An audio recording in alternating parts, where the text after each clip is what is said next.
Hey guys, welcome back to Whiskey on the West Coast. My name is Matt. Today we're going to be talking about Lagavulin 11-year-old Offerman edition Charred Oak Cask.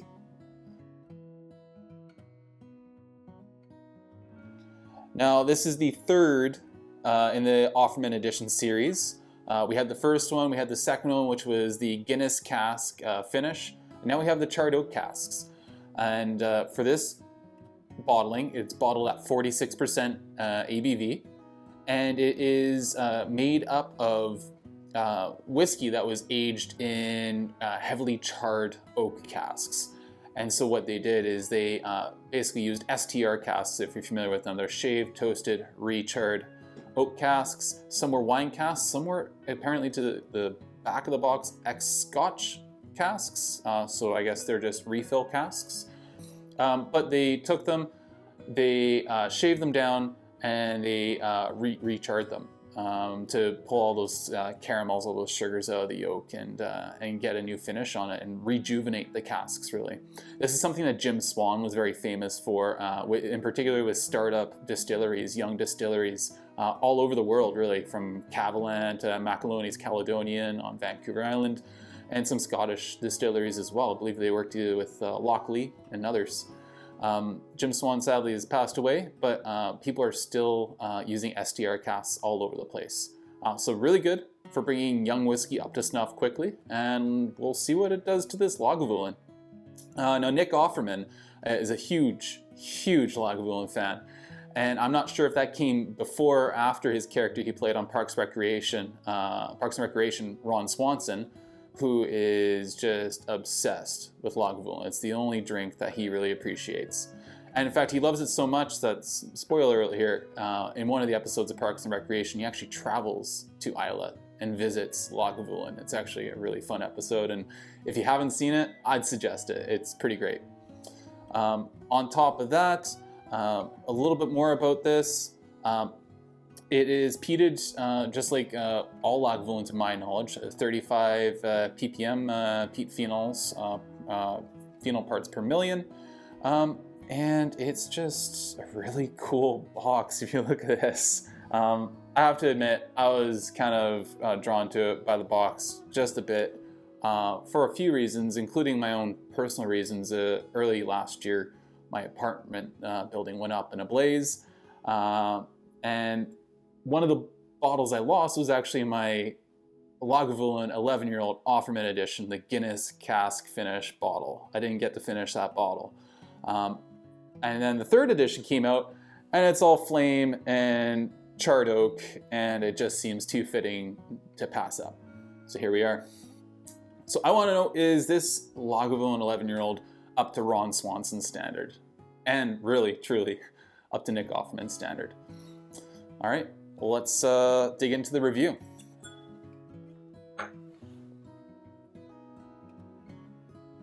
So on the nose, it's classic Lagavulin peat.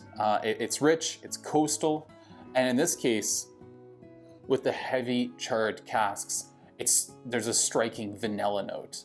Those sugars, those caramelized sugars that are being pulled out of the casks from the re-char is really coming through, and it's coming through as vanilla, as toffee, as caramel, maybe even butterscotch, these sorts of things. Really very decadent, sweet on that side. But you have, again, that rich, coastal Lagavulin vibe.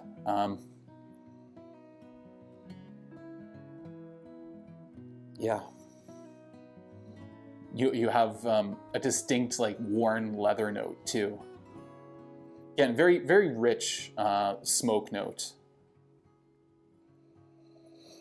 And there's this lemon citrus and this creamy, this sort of creaminess. It smells like it's rather fresh but rich. Nothing sharp, nothing round, and no spikiness. Just a very inviting nose. All right, let's take a sip, slancha.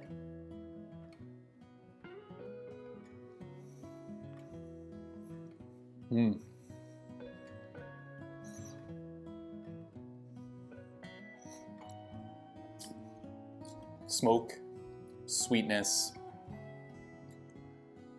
pepper, and then this sort of like spent campfire vibe, like the embers of a campfire, just sort of smoldering.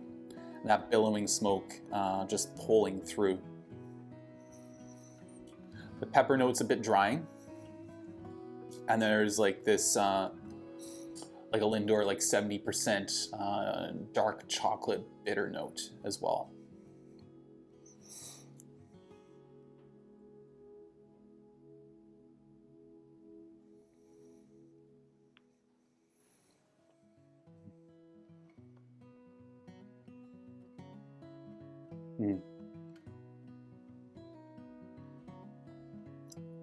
Yeah, it's decently oily. Pipe tobacco note in there too. Again, very rich.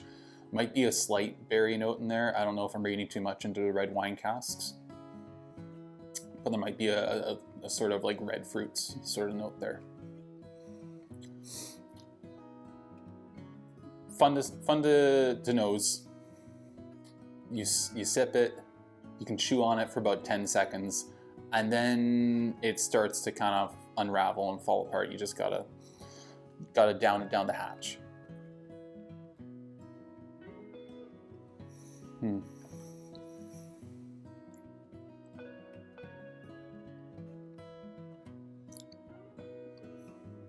Yeah, there's this like chocolate malt note too. The finish pulls through again. It's pipe tobacco, it's smoke. There's a bitterness bordering on resinous. Woody spent like embers again, that whole like spent campfire kind of billowing sort of smoke, like carbonic. A touch of like black licorice. And I noticed in my times drinking this beforehand, because it takes a little time to develop, that long after you've taken a sip, at the very end of the finish, you get a very clear, very stark eucalyptus note. It's just bright eucalyptus. I'm starting to get it just now, which is, it's enjoyable. Really, the bottle itself altogether is uncomplicated, enjoyable, just, it's quaffable. You could drink this all night if you wanted. It's not something you're gonna sit down and contemplate for hours on end. It's just a really enjoyable sipping whiskey. As single malt Scotch whiskeys go, I can't complain with that. Now, I obviously have to compare it to what else is out there for Lagavulin. So we're talking about Lagavulin 8, 12, 16. This skews much closer to the Lagavulin 16 in the range as opposed to the 8. The 8 is much more stripped down. It's kind of a naked sort of presentation for Lagavulin. It's almost, if you nose them side by side, which I have done, it's almost more like a mezcal note. You get citrus and that smoke, and it really is a lot brighter, a lot more new makey, which is enjoyable in its own way, and a lot more brash, and a lot peatier. The peat smoke on this, it isn't overwhelming. It's really well balanced. So yeah, skews more towards the 16 than the 8 or the 12. The 12 is its own peat monster, aside from all other Lagavulins, in my opinion. Would Ron Swanson enjoy this if the character got a chance to drink this? I think he would, just like I'm sure Nick Offerman does. It delivers well on all the traditional Lagavulin notes, and it does so in a safe manner that doesn't complicate things. I think the only thing Ron Swanson would probably do is he'd take this outlandish box, which again is kind of cool, and he'd probably throw that away, keep the whiskey, and enjoy drinking it.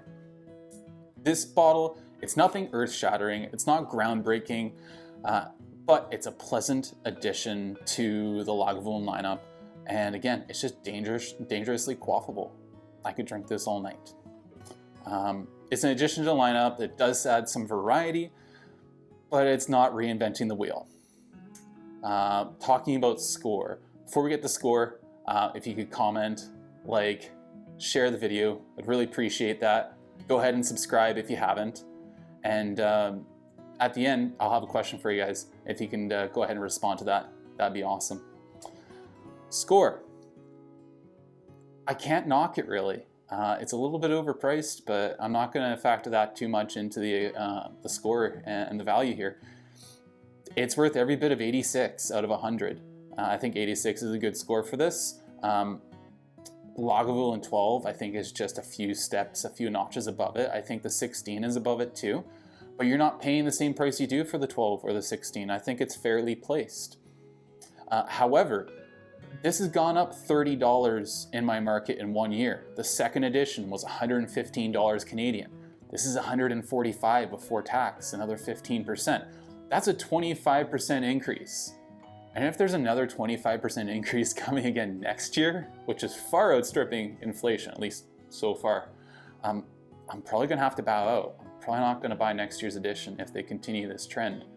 It's just adding to this, it's another nail in the unaffordability coffin of Diageo, along with Lagavulin 16 creeping up towards $200 Canadian.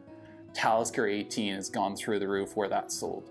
And Talisker 10 in my market is even prohibitive now. It's nearing $110, $115 Canadian. So that's the only complaint I have with it. Otherwise, super enjoyable. If it's at a decent price in your market, why not take a flyer on it? All right, guys, thanks once again for joining us here. If you could comment down below, have you had any of the Lagavulin Offerman editions? And if you have, which one's your favorite? Or do you like this one? Let me know your thoughts. Again, like, comment, share, and come back for more in the future. I really appreciate it, guys. Sláinte.